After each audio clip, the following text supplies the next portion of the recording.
Okay, so I'm a big fan of the Wheel of Time books, and I figured that it would be a good idea to make a little series of videos going over my thoughts on Season 1 of the Prime TV show, in the run-up to Season 2. I could talk about the overview of the show, the different characters, changes that I thought were good, changes that I thought were bad. I could probably milk that for a few videos there. However, I just started a new job. Season 2 is out tomorrow, so you get this rambling nonsense instead.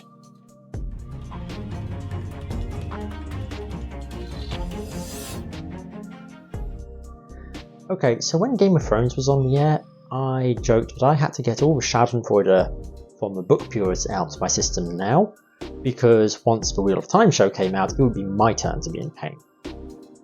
And what we ended up with by the end of Season 1 was a show with pacing issues, inconsistent focus on the different characters, and a confusing Deus Ex Machina mess of an ending. In other words, a perfect adaptation of The Eye of the World. I liked it. It definitely had flaws, but I liked it overall. I do generally find that trying to understand the thoughts behind changes and the adaptation process, what works on page versus what works on screen, and practical realities of running a show as well, they all help a lot with accepting changes that I would otherwise be a lot more annoyed by. And I followed a little bit of what the showrunners were saying before Season 1 came out, talking about how they were making the show, and that helped a lot, rather than if I just watched it blind, I probably would have been more annoyed. That obviously doesn't excuse everything that happens. Heads up, I'm going to talk about spoilers for all of Season 1 at points in this video. So yeah, overall, I do think the opening 2 episodes weren't brilliant.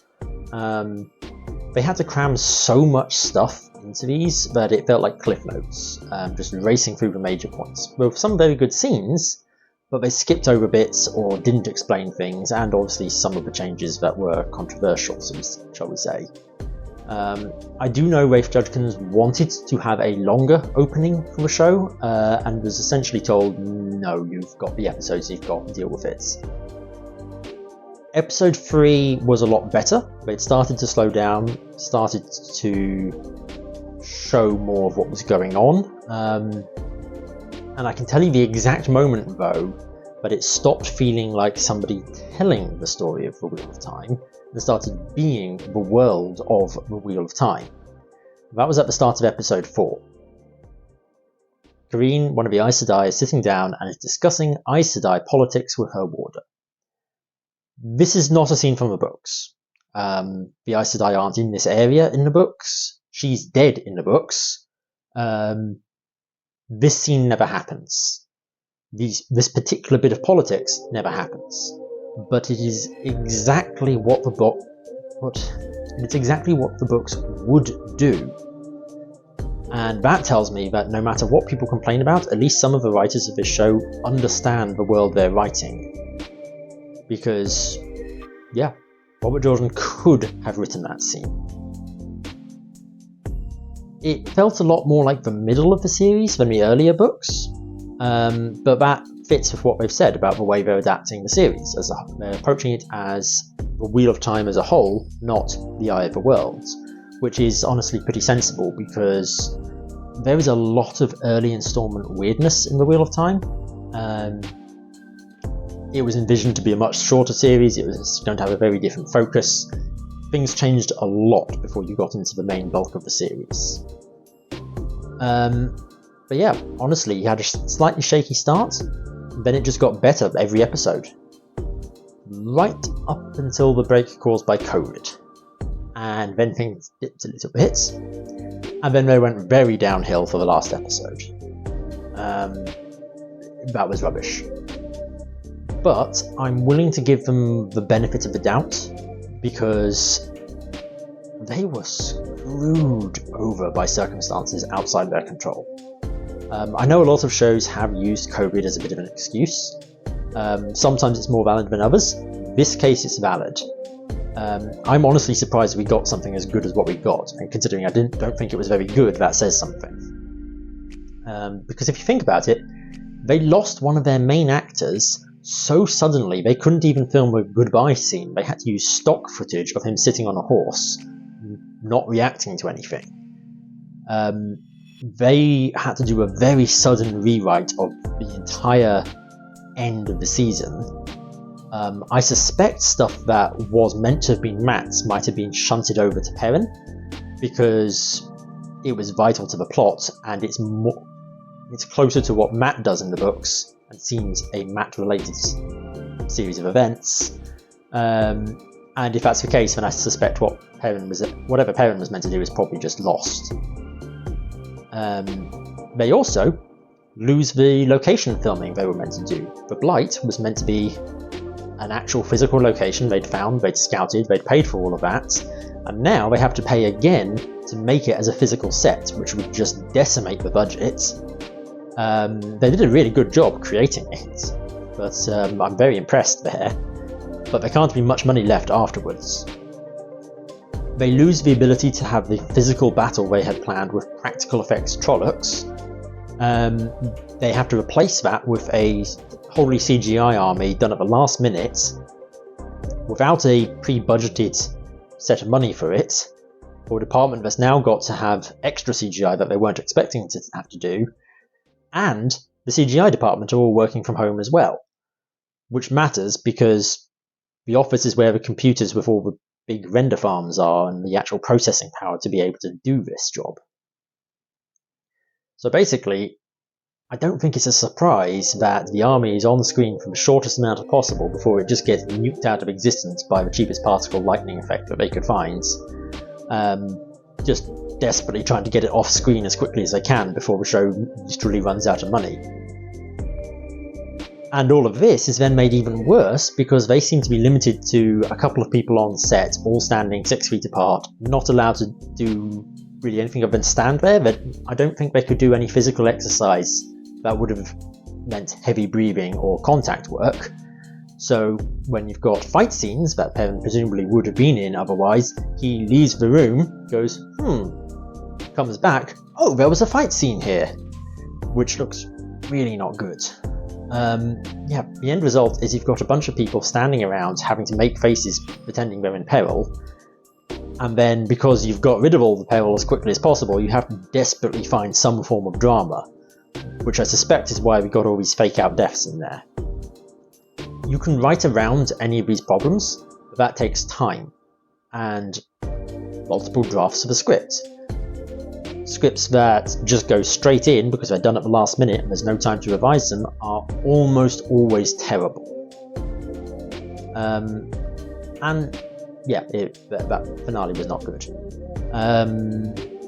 Maybe the original version of the finale would also have been terrible. We can't really say. We have no idea what it would have been. And this is just sort of making excuses, but they're pretty valid excuses, so I'm letting them call a mulligan on this one, and we'll see what they do in Season 2.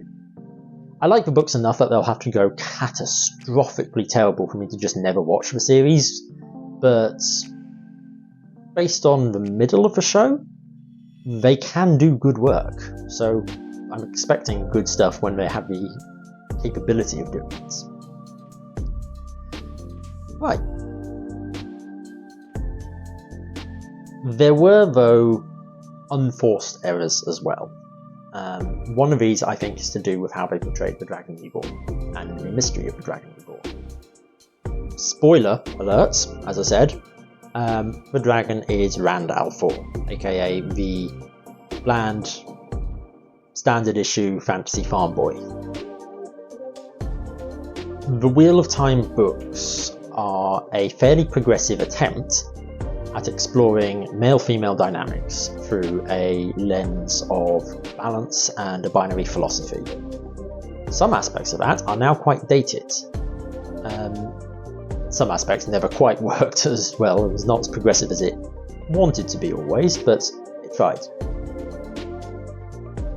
I get why they might want to avoid focusing too much on the heavy gender divide, especially because the constant bickering between men and women is something that annoys people the most in the series. The books do not hide who the dragon will be, in part because at the start it wasn't an ensemble story, it was Rand's story, but the books become an ensemble story. That's what the real core of them is, so if you're adapting the series as a whole, you have to have the rest of the cast, and that means you have to have focus on them and have them doing things, and that means changing things up. That's fine. And one of the ways they decided to do this was to make it a mystery about who the dragon would be. It could be any one of them. The problem with this isn't any nonsense about it going woke by letting girls do things. This is a series that ends up majority female point of view and was always trying to be woke, to varied success.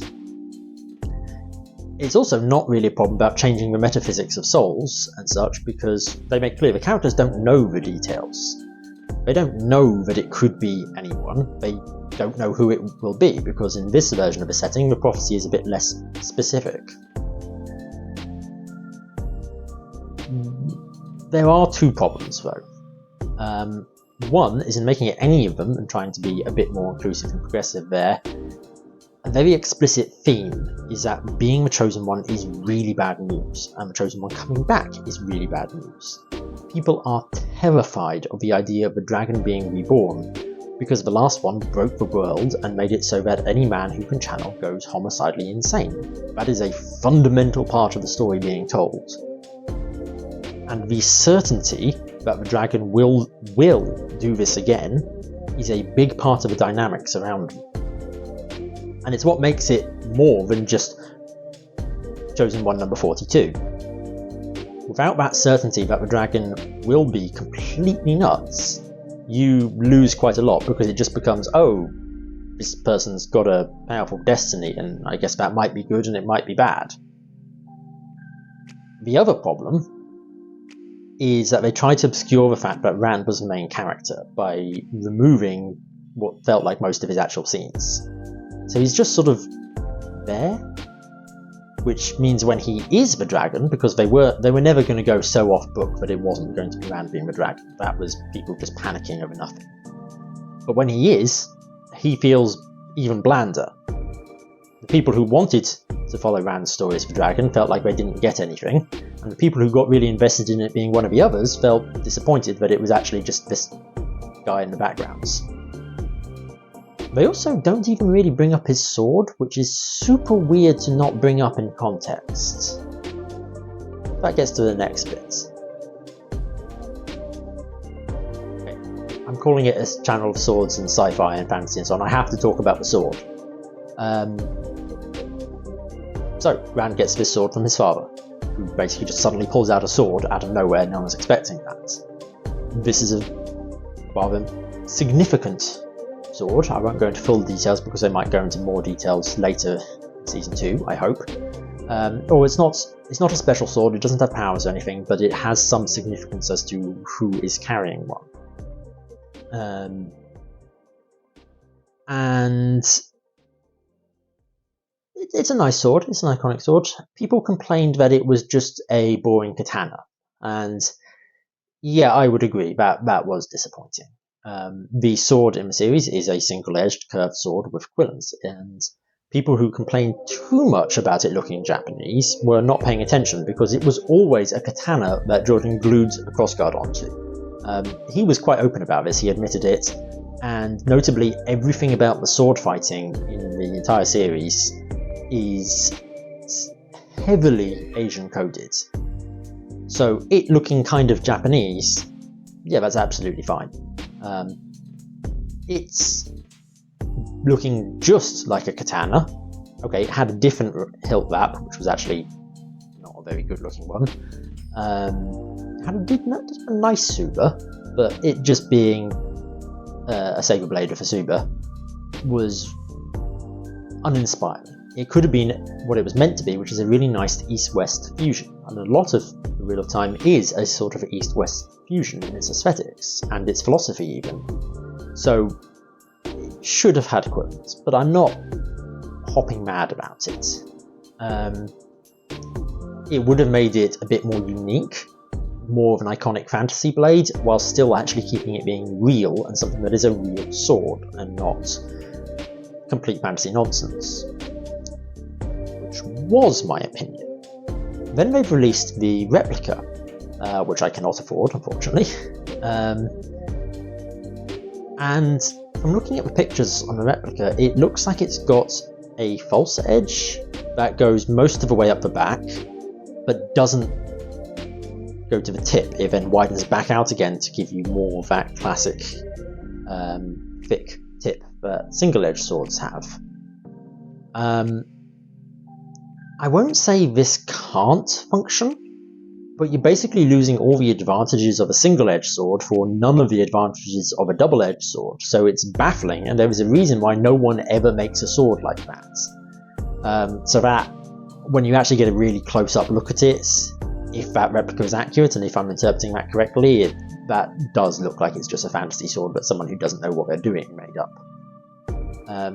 There is also a thing that happens later on in the story to do with Heron's being on the hilt itself, which is plot relevant. And I assumed they were just tossing this out for practicality because the Heron's moved down to the scabbard. Interestingly, the Series 2 trailer does show a Heron on the hilt now, but the promo shots of the exact same moment don't. So it looks like they added a Heron in post, which is just really weird. Anyway, back to an actual proper analysis of it as, as a piece of narrative and fiction instead of just me being obsessed with swords. Okay, so the 3 Ta'veren boys are all pretty similar in book 1, with the exception of Matt being a blithering moron who, frankly, most people hate until his character resets. So changing that up a fair bit at the start is fair. I think they did kind of do his dad a bit dirty, but let's be honest, Abel Cawthon is not a vital character. He's basically just a clone of Rand's dad, minus the interesting bits. Having Matt be a lot scummier does probably give him a better starting for his character arc and what he's going to go through and things that will happen. So yeah, I'm not too fussed that they changed him. Barney played him very differently from what I expected, but he did a really good job. He felt, yes, like this is Matt at its core. A Matt with a different background, but still a Matt. At least when he's under stress, when he was in the show. Yeah, I don't envy Donald Flynn coming in to replace him, although ironically his face actually looks closer to what I originally envisioned Matt as. So, Book Perrin is a character who is constantly worried about hurting people, and is 90% internal monologue, which simply does not work on screen. Unless you're going to have him constantly going, I am feeling sad right now. Having Perrin actually hurt someone that he cares about right at the start is honestly genius, because it means that you see what his fears are and you know what he is feeling for essentially the rest of the series. And again, this helps differentiate him more from Rand and Matt. Having him fridge his wife is a terrible idea, and Rafe should have done better. That was bad, and you should feel bad, and you know it. I actually like Brandon Sanderson's suggestion that he should have killed Master Luan, the blacksmith that he was apprenticed to in the books. That has impact, certainly if anyone who's read the books, it's very surprising, but it's not important to the plot. It doesn't ruin everything if you do that. Beyond this debatable change, he was mopier than ideal for Perrin, I think, but it makes sense for what he's been through, and it's pretty much how Book Perrin would be. The only real problem, aside from that, was the love triangle that is badly shoehorned in near the end and smells of executive meddling. There is one line in the book that kind of implies he might, maybe, have a vague interest in Egwene. Maybe, but it's incredibly fleeting. Yeah, other than that, acted well, quite good.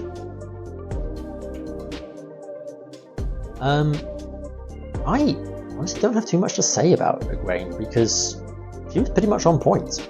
The White Cloak scenes were new, they weren't in the books, but they were really effective. And yeah, the whole way everything there was done bodes quite well for her going forwards. Yeah, she could even be annoying, which I think Egwene can be. Oh dear, some people won't like that. And yeah, again, Nynaeve is pretty right to the core of the character. I do love how willing she is to just pull a knife and stab you, which, okay, book Nynaeve probably wouldn't have. She'd just hit you with a stick instead.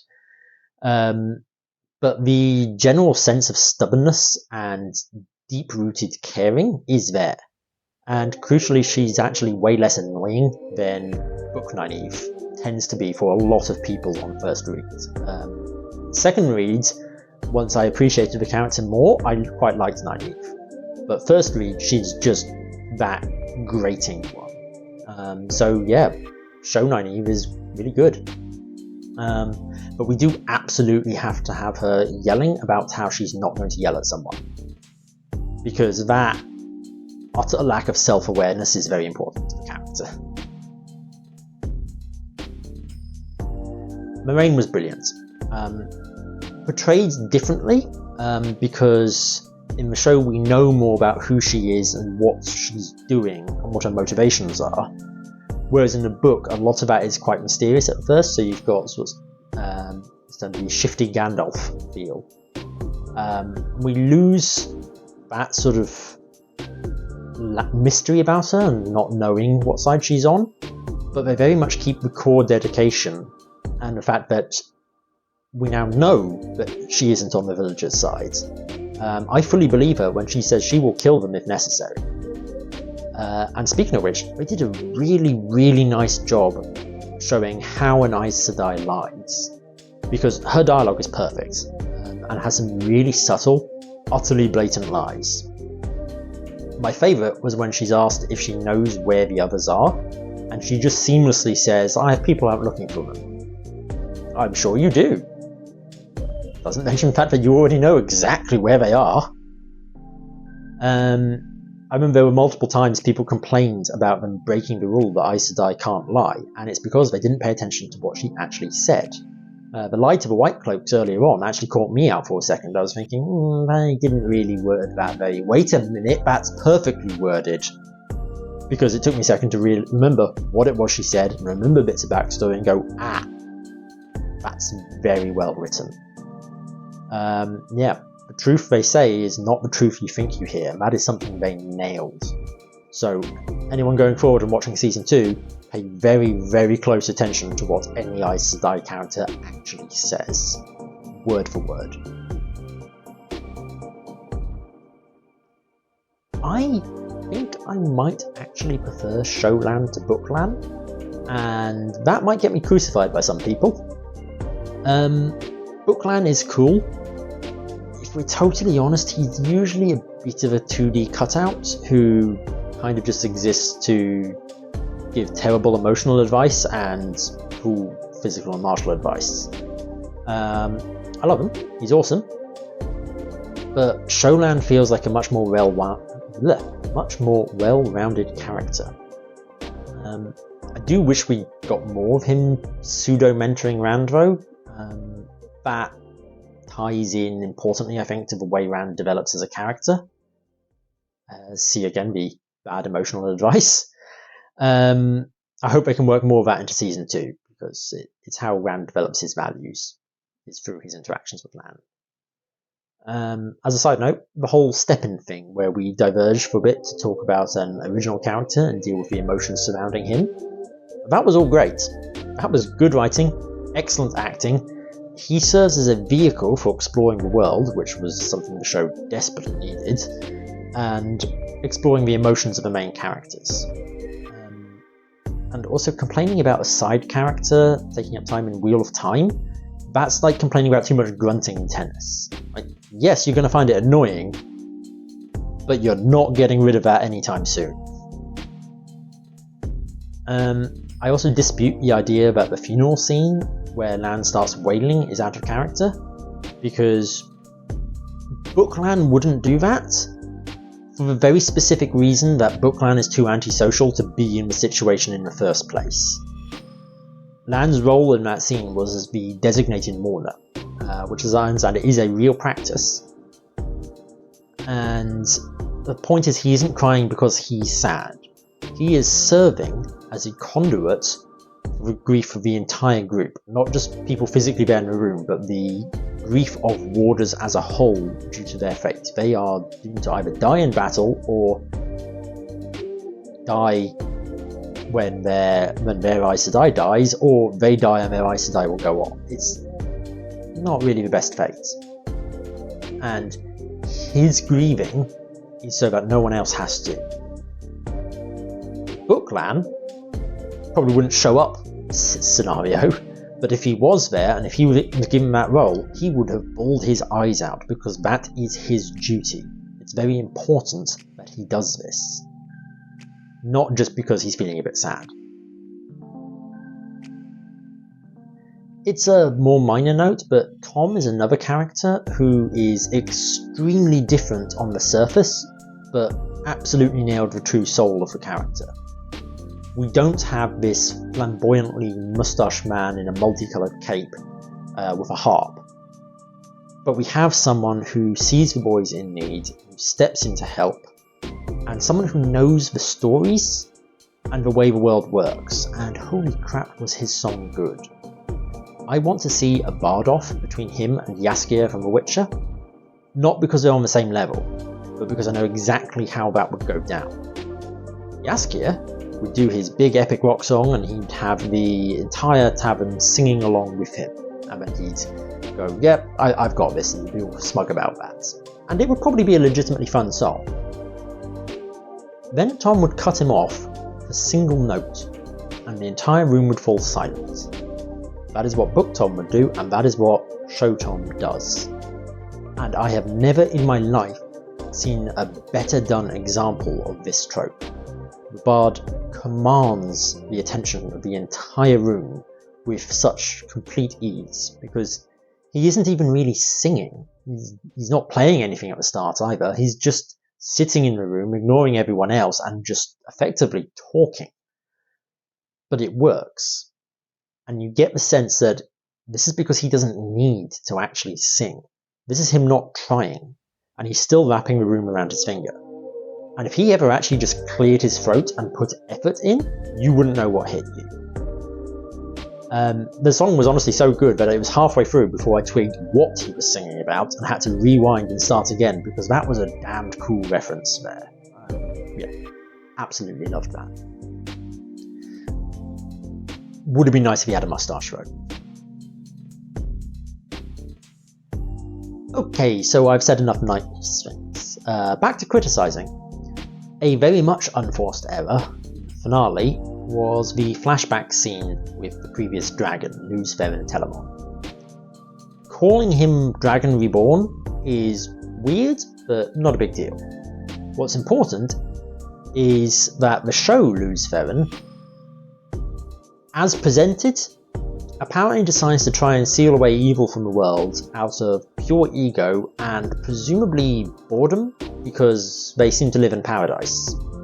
The portrayal of the Age of Legends with its sci-fi skyscraper look was brilliant, it was gorgeous. Having the entire scene be in the old tongue was really cool.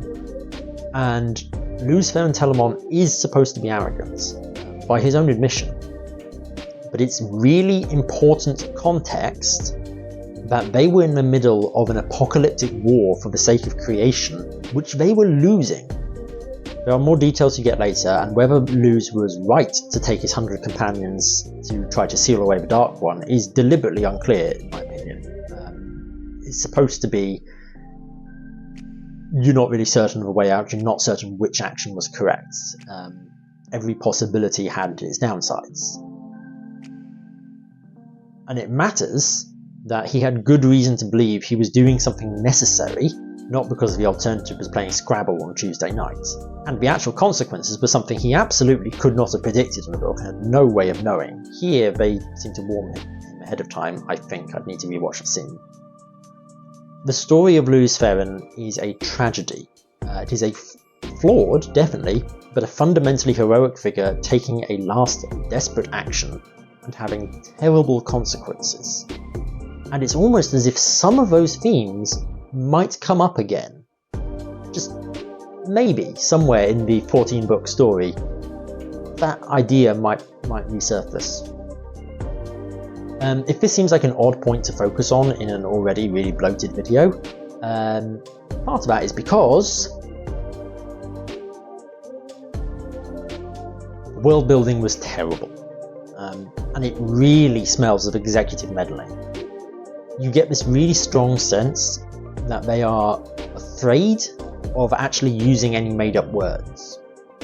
The two most obvious ones are constantly and in a really awkward way saying we're going to the White Tower. It's always the White Tower, and it's 4 episodes in before they remember that the White Tower is in a place called Tar Valon. There's an actual name for this place. The other one is the Borderlands. They're going to the Borderlands. Lan is from the Borderlands. We are now in the Borderlands. No, the Borderlands is half the map. The entire top half of the map is the Borderlands. You're in a country of Shinar. The books have this immense depth of world building, and diving all the way into that would have been a terrible idea. You would absolutely drown the show, and anyone sane would probably just stop watching. A friend of mine asked me to explain the magic system, and I fully explained it, and then looked back and realised, oh wow, that took a lot more words than I thought to actually go through all that. Yeah, the show is right not to just dump everything on you. But there is a middle ground between that and literally not saying the country or city that you're in. It's really noticeable, and it makes the world feel shallow and doesn't feel real or lived in, because it's just surface level stuff. And when you reduce it that much, it feels like any other fantasy series instead of one of the big epics and one of the ones that inspired those other fantasy series. If you strip out the stuff that makes it unique, it's pedestrian. Did you know that men and women channel different halves of the power which function very differently? Which is the reason why Moiraine doesn't know how to train Rand. She couldn't train him even if she wanted to. She could have explained that when he asked her to train him, but instead she went and had an admittedly excellently delivered bit of characterization, which was really good writing in its own right, but completely sidestepped important information needed for the plot. All of that stuff, incidentally, the way the magic works, is still canon to the setting. There might be some tweaking around a few of the little details on who can see what, but fundamentally it's the same as the book ones. We know this because they have lore videos on their website which dive into all of these details, but they were hidden away so nobody watched those. They are really cool though, you should see them. It got a little better by the end, just because of things building up and you actually learning things, but overall it made the whole thing feel shallow. The show cannot survive unless it lets the setting feel real. Fortunately, one of the first clips we've seen of Season 2 has been a magic lesson, which is a generally quite well done magic lesson, so I think they're going to be going at least a little bit deeper and actually explaining what's going on this time. So the look and feel got criticised a lot, and I don't really get it myself. Sort of. The costumes were pretty decent. People who said they looked cheap or not weathered enough baffle me. There was a huge amount of detail in some of these costumes. Moiraine's in particular, they were not cheap. Secondly, I'm really tired of the medieval mud filter, where you just put everyone in brown or black leather, cover everyone in mud, and do your best to pretend colour doesn't exist, unless it's a really warm environment, and then you're allowed to wear reds and golds in particular. Game of Thrones very heavily coded its costumes based on the environments and sometimes bits of status, but a lot of it was environmental. And some bits of that worked really well, but other bits are just, everyone is wearing brown leather or covered in mud. And, if anyone's poor, that means their clothes are torn to shreds. The main characters in this show tend to be wearing relatively plain clothes, because they're pseudo-medieval / Renaissance peasants, and peasants take care of their clothes, because they're expensive and hard to replace. And there was weathering on these, but it was fairly subtle weathering, and fairly appropriate weathering. Moiraine, who has much longer clothes than all the villagers, because she's a high status person who often spends time in cities and so on, presumably, and is not dressed suitably for environments, she's got frayed edges and mud on the dresses and their cloaks and so on. White cloaks have mud all up their cloaks around the bottom, and we see that they are rigorous about trying to keep things clean. It was all fairly good, and I really appreciate that they had colour, they showed colour, they revelled in it at points, and leather was used as decorative coloured elements usually, and some pieces of armour, but there wasn't a scrap of the standard boring leather jerkin. To be fair, the costumes are never going to look as good as, say, the Lord of the Rings trilogy hero outfits tended to. If you actually take a look at some of their background costumes, oh dear. But the hero ones there, and no fantasy show is going to have costumes that look very good anymore, because production schedules don't allow it. There's the old thing about how you can have fast, good, or cheap, and only two of those. But at a certain level, no, you have to have time in there if you want it to look good, even if you're spending money, because it physically takes time to create them. And this was pretty good, but you're not going to get the truly ridiculous levels that some people seem to want, just because there's more money to throw at it. The practical effects of the Trollocs, incidentally, were great. Some of the sets were gorgeous. The CGI was mostly okay, although the weaves didn't look amazing. They didn't look bad, but they did look a bit boring. CGI in the ending was definitely weaker, and there was one Trolloc in the opening 2 episodes which looked shockingly awful, but not anywhere near as bad as some of the stuff we're seeing in major films these days, so... yeah, now, while I like all the colour, the Aes Sedai, they were a little too monochromatic for my taste. I much prefer what looks like Moiraine's going to be wearing in Season 2. The main outfits we're seeing in the trailers seem to be a darker blue with white, or creamy white. That contrast is lovely, it gives it a better layering, and it makes it look less like a uniform. When all of the Aes Sedai are all wearing... They get their own costumes, they have their own cultural outfits, which is very good, and what they should have. But when they're all wearing head to toe the exact same colours, it feels like a uniform. When it should be, they wear their own thing, they just happen to wear them in their Aja colours. But, for all of that positivity in defending it, something went wrong in the final piece of film.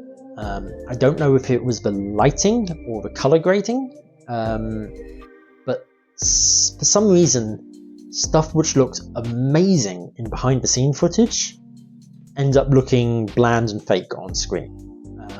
I don't know enough about cinematography to pinpoint what it is, but quite a lot of people experienced this. There was also a problem with smart TVs making it worse, but even without that, things look better in behind the scenes, and they shouldn't ever really look like that.